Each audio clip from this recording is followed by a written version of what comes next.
Waste Bengal junior doctor front के बुलाने पर जो स्वास्थ्य भवन सफाई अभियान है उसको आज 23 घंटे होने वाले हैं। अभी 23 घंटे होने वाले हैं।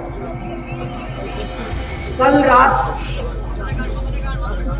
चंद्रिमा भट्टाचार्य जी के तरफ से एक प्रेस स्टेटमेंट आया था कि माननीय मुख्यमंत्री हमारा इंतजार कर रहे हैं। उसके जवाब में हम सबसे पहले ये बताना चाहते हैं West Bengal junior doctor front की तरफ से कि जो पहला मेल आया था वो प्रिंसिपल सेक्रेटरी की तरफ से, और जो प्रिंसिपल सेक्रेटरी की तरफ से मेल था उसमें क्लियर कट ये मेंशन किया गया था कि 10 मैक्सिमम 10 लोग आए डेलीगेशन लेकर, एक क्लोज डोर मीटिंग होगी और वो सीनियर गवर्नमेंट ऑफिशियल्स के साथ होगी। इस मेल में कहीं भी हमें ये मेंशन करके नहीं बताया गया कि माननीय मुख्यमंत्री जी हमारा इंतजार कर रही हैं या वो हमसे मिलने में इंटरेस्टेड है। क्योंकि आंदोलन तो आज 23 दिन हो गए, ये मूवमेंट के स्पिरिट में हम लोग नहीं लेते हैं कि इस मेल के बुलाने पर हम लोग जाएं। और हमारा रेस्पॉन्स इस मेल के लिए यही था कि चूंकि स्वास्थ्य भवन अभियान जब शुरू हुआ तो हमने क्लियरली अनाउंस कर दिया था कि हम स्वास्थ्य भवन अभियान अपने 5 डिमांड के साथ आ रहे हैं। उनमें जो डिमांड्स है, जो पहला डिमांड जस्टिस का है। जस्टिस हमारा डिमांड का मूल उद्देश्य इस आंदोलन का जस्टिस ही है। इसे किसी भी तरह से डाइल्यूट करने की कोशिश ना की जाए, ना सुप्रीम कोर्ट में, ना सड़कों पे, ना किसी भी पॉलिटिकल पार्टी की तरफ से।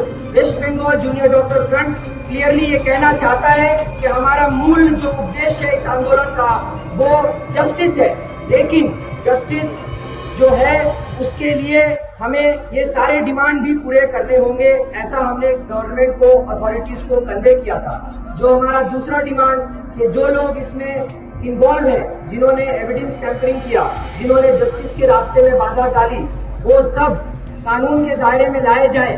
जिसमें धीरे धीरे हम देख रहे हैं कि जिसमें प्रिंसिपल सेक्रेटरी, डीएमई, डीएचएस और commissioner of police, DC central, DC north, ये सब शामिल हो रहे हैं। इसीलिए हमारा डिमांड बहुत क्लियर कट है कि इनका रेजिग्नेशन हो, इनको कानूनी दायरे में लाया जाए।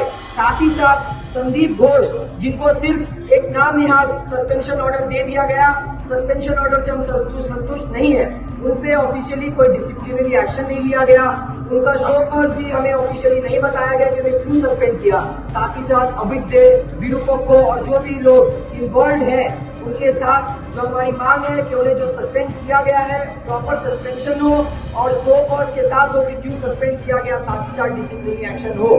इसके साथ वेस्ट बंगाल जूनियर फ्रंट का तीसरा डिमांड या चौथा डिमांड ये है कि हम चाहते हैं कि डेमोक्रेटिक इलेक्शन हो। क्योंकि हमारा मानना है और हमारा यकीन है कि जो घटना आरजीकर में हुई है उससे नेक्सस के वजह से या थ्रेट कल्चर के वजह से वो की गई, उसमें थ्रेट कल्चर का सहयोग था। तो थ्रेट कल्चर को खत्म करने के लिए हम चाहते हैं कि डेमोक्रेटिक इलेक्शंस, आरडीएस को मान्यता दी जाए। West Bengal junior doctor front का ये डिमांड है कि आरडीएस, काउंसिल सबको मान्यता दी जाए, जो स्टूडेंट बॉडी है, प्रॉपर इलेक्शन हो और उसके साथ जो हमारे रिप्रेजेंटेटिव्स हो वो चुने जाए। इसके साथ ही साथ सिक्योरिटी, जो कि बहुत अहम मसला है, जो सिक्योरिटी रेसिडेंट डॉक्टर्स को दी जाती है, मेडिकल कॉलेज से लेकर प्राइमरी हेल्थ सेंटर पे जो डॉक्टर्स काम करते हैं उनको प्रॉपर ब्लूप्रिंट के साथ बताया जाए कि क्या क्या सिक्योरिटी मेजर्स लिए गए हैं और क्या क्या सिक्योरिटी मेजर्स लेने हैं और क्या क्या सिक्योरिटी मेजर्स लेना चाहिए। इसको clear cut short term notice में बताया जाए और इम्प्लीमेंट भी किया जाए, क्योंकि हम सिर्फ वादों के बुनियाद पे इस आंदोलन को नहीं उठाएंगे। तीसरी बात यह है कि हमने एक ईमेल दोबारा माननीय मुख्यमंत्री ऑफिस को किया। हमारी माननीय मुख्यमंत्री ऑफिस को जो हमने मेल किया उसमें यही बताया गया है कि जो मेल प्रिंसिपल सेक्रेटरी की तरफ से आया था उसमें कहीं भी इस चीज का उल्लेख नहीं था कि ये मेल इस मीटिंग के लिए माननीय मुख्यमंत्री खुद इंतजार कर रही है, जैसा चंद्रिमा भट्टाचार्य जी ने एक प्रेस मीट में कहा था। तो इसी के साथ हमारे जो 5 डिमांड जो अभी बताए गए हैं उसके साथ ही हमारा डिस्कशन का दरवाजा खुला हुआ है। हम जरूर डिस्कशन करना चाहते हैं और इसके साथ डिस्कशन हम ये नहीं चाहते कि कोई क्लोज डोर मीटिंग हो, कोई क्लोज डोर सेटिंग हो। हम चाहते हैं कि पहले भी गवर्नमेंट ने बहुत सारे क्रिटिकल चीज़ों के लिए लाइव कॉन्फ्रेंस कर मीटिंग की है, तो खुले में वो सारी दुनिया देखे, क्योंकि West Bengal junior doctor front कभी भी कुछ भी ढके छुपे तौर से नहीं करता। जो भी हो रहा है पिछले 33 दिनों से ये बिल्कुल खुले में हो रहा है और हमारा पॉइंट ऑफ स्टैंड हमारे बीच और दुनिया के सामने क्लियर है। इसीलिए आंदोलन में आज डॉक्टरों के साथ साथ कॉमन लोग भी जुड़े हुए हैं। कॉमन लोग ऐसे जुड़े हुए हैं कि पहले दिन से लेकर आज 33वें दिन तक कोई रात में रात दखल कर रहा है, कोई सड़कों पर खाना बांट रहा है, कोई गरीबों की मदद कर रहा है, कोई किसी भी तरह से जिसको जो बन पड़ रहा है वो योगदान दे रहा है। तो जो पब्लिक सेंटीमेंट है, हर एक नागरिक हमारे साथ इसमें जुड़ा हुआ है।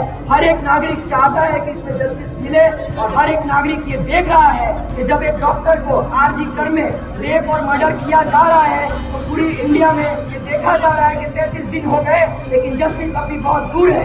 तो अगर साधारण व्यक्ति के साथ ये घटना हुई तो उसका क्या बनेगा, उसके साथ क्या होगा? ये ट्रस्ट का इशू तमाम नागरिकों के मन में है। इसीलिए हम चाहते हैं कि जल्द से जल्द जस्टिस, जल्द से जल्द कल्प्रिट्स का अरेस्ट हो और ये डिमांड पूरी की जाए। इसके लिए हम डिस्कशन के लिए तैयार हैं। माननीय सुप्रीम कोर्ट ने ये कहा था कि आप 5 बजे तक काम पर लौटिए, नहीं तो स्टेट गवर्नमेंट आपके खिलाफ कोई भी एक्शन लेगा। तो मैं सुप्रीम कोर्ट उसमें कोई भी रुकावट या बाधा नहीं डालेगा, तो ये क्लियर पॉइंट है।